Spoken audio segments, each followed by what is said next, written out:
Assalamualaikum warahmatullahi wabarakatuh. Salam sejahtera dan salam kebajikan bagi kita semua. Yang saya hormati kepada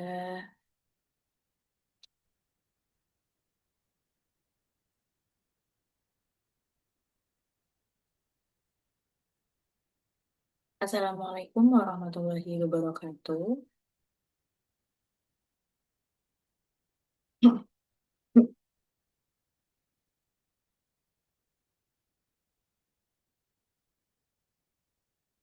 Assalamualaikum warahmatullahi wabarakatuh. Salam sejahtera dan salam kebajikan bagi kita semua.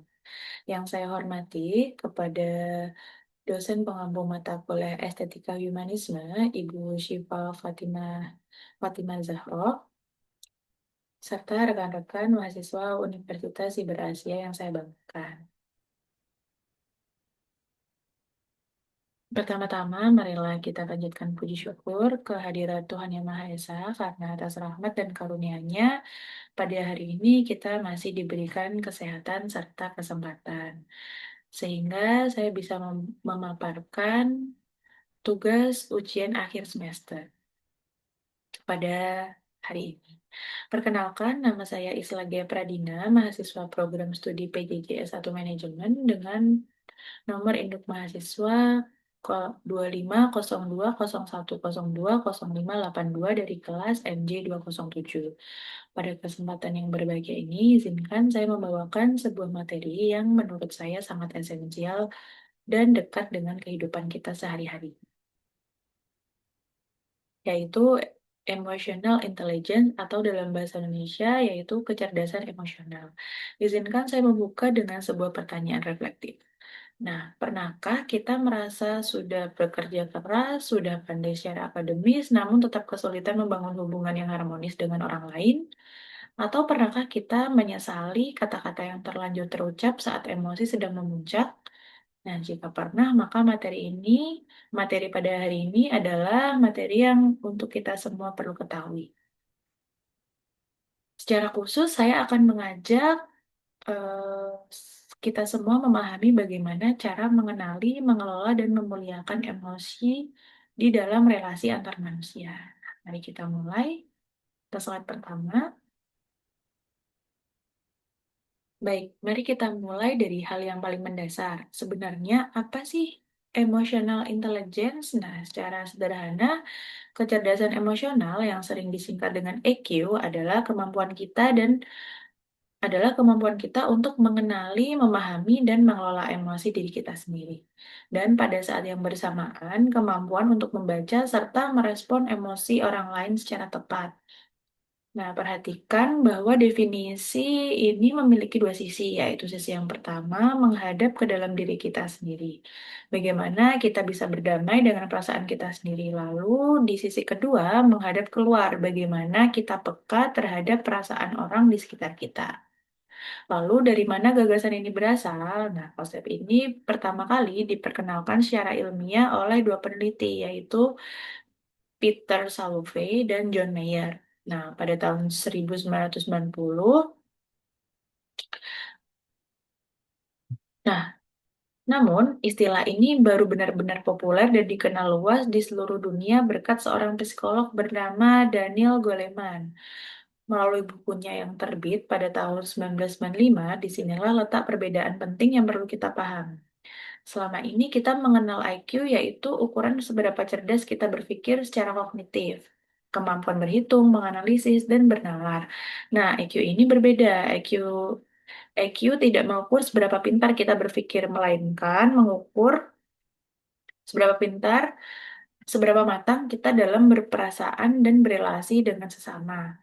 Ada satu kutipan dari Daniel Goleman yang menurut saya sangat indah. Beliau berkata, dalam arti yang sangat nyata, kita memiliki dua pikiran, yang berpikir dan merasakan.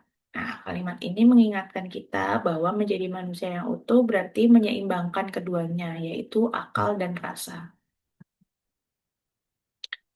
Nah, setelah memahami definisinya, mungkin ada di antara kita yang bertanya, baiklah, EQ itu penting, tapi seberapa penting sih? Bukankah kecerdasan berpikir atau IQ saja sudah cukup untuk sukses? Nah, ternyata data dan riset berkata lain.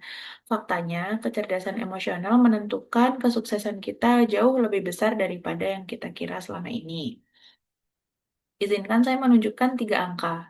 Yang pertama, yaitu riset menunjukkan bahwa sekitar 58% dari performa kerja seseorang ternyata dapat dijelaskan oleh tingkat kecerdasan emosional.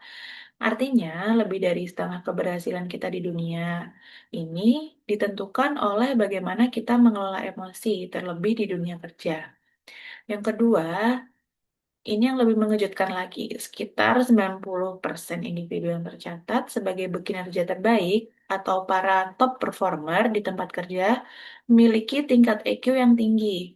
Kemampuan teknis mereka mungkin setara dengan rekan-rekannya, tetapi yang mengangkat mereka ke puncak adalah kematangan emosi.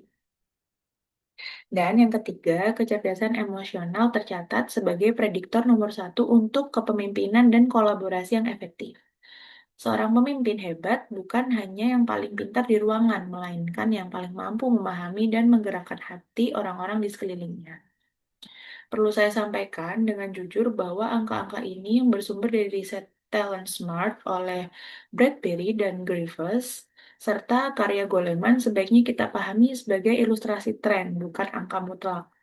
Namun demikian, arah pesannya sangat jelas. Kemampuan mengelola emosi bukanlah sekedar pelengkap, melainkan salah satu penentu utama keberhasilan hidup kita.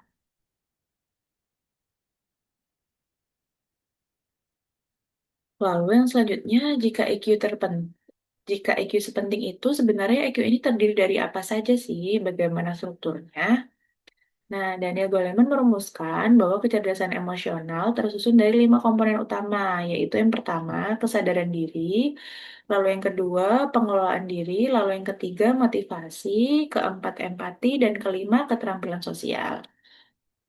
Agar lebih mudah dipahami, saya akan mengelompokkan kelima komponen ini ke dalam dua ranah besar, yaitu 3 komponen pertama, kesadaran diri, pengelolaan diri, dan motivasi termasuk dalam ranah internal, yaitu bagaimana kita mengelola diri sendiri. Sementara 2 komponen terakhir, empati dan keterampilan sosial termasuk dalam ranah eksternal, yaitu bagaimana kita mengelola hubungan dengan orang lain. Nah, mari kita bedah ya kedua ranah ini di slide selanjutnya.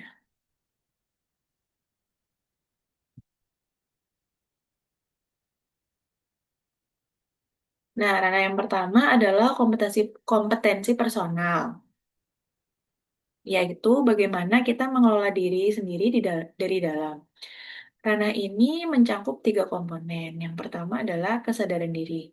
Inilah fondasi dari segalanya, yaitu yang selanjutnya kesadaran diri adalah kemampuan menyadari emosi yang sedang muncul dalam diri kita, sekaligus mengenali kekuatan, keterbatasan, dan nilai-nilai yang kita pegang. Tanpa kesadaran ini, komponen yang lain tidak akan bisa berjalan. Contoh sederhananya, sebelum tampil presentasi seperti sekarang, kita mampu jujur berkata pada diri kita, "Oh, ternyata saya sedang merasa cemas." Nah, kemampuan itu merupakan kemampuan mengakui perasaan itulah yang merupakan kesadaran diri. Lalu yang kedua adalah pengelolaan diri. Setelah kita sadar akan emosi kita, langkah berikutnya adalah mengelolanya. Ini adalah kemampuan mengendalikan dorongan-dorongan impulsif, menjaga kejujuran, dan tetap bisa beradaptasi tanpa dikuasai amarah.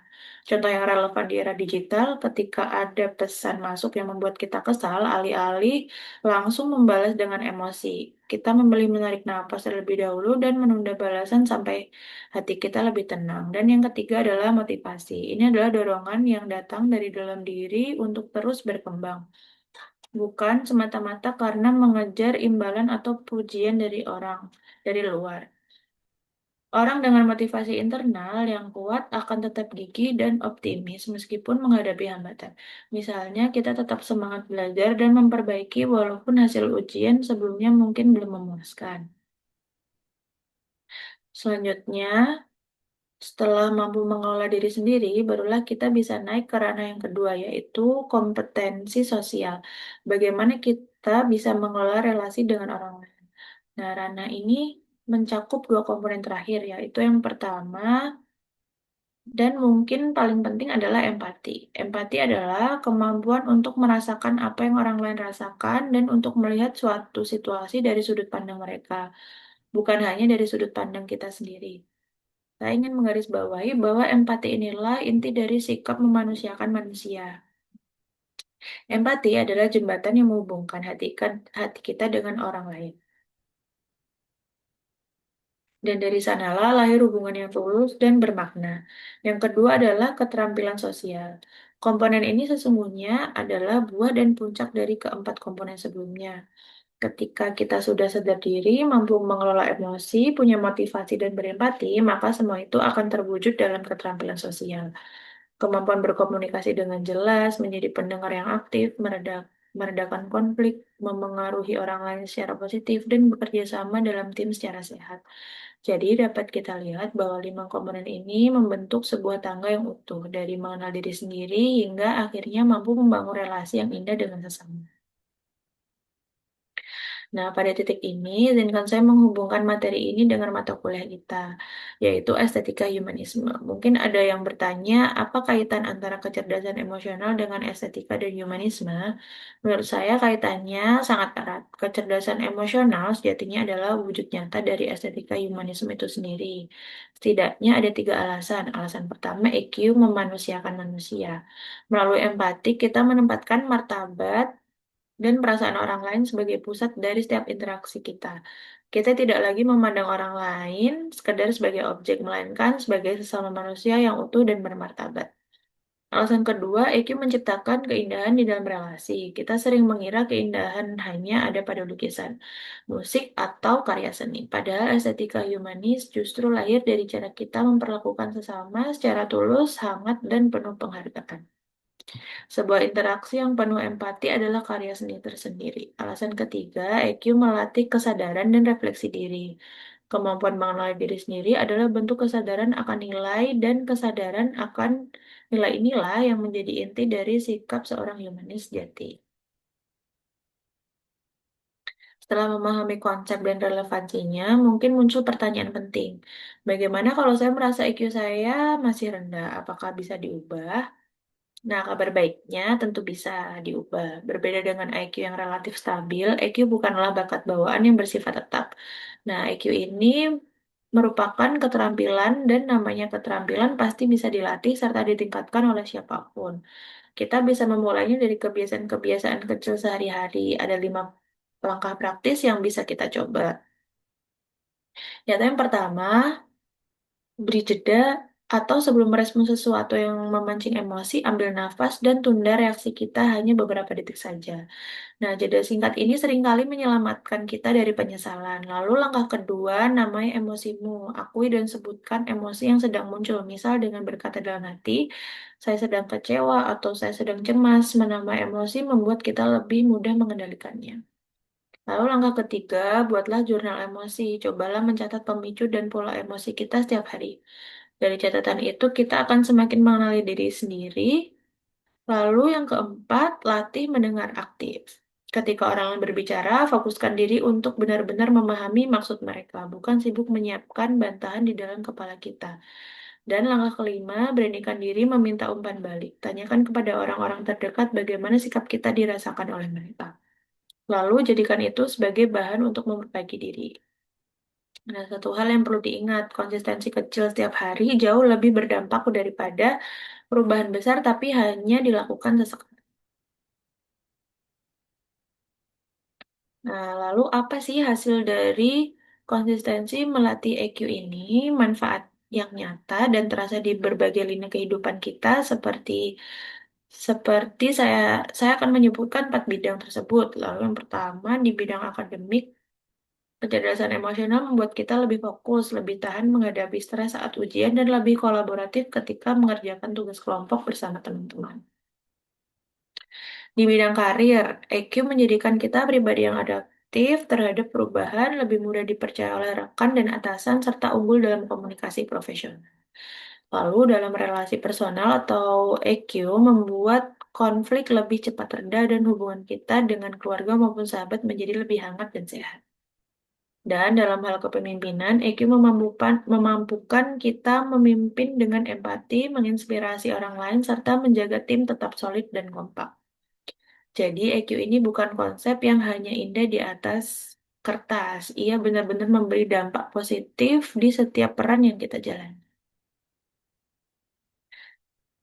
Nah, rekan-rekan sekalian, kita telah sampai pada bagian kesimpulan. Izinkan saya merangkum inti dari seluruh materi yang telah kita bahas pada hari ini.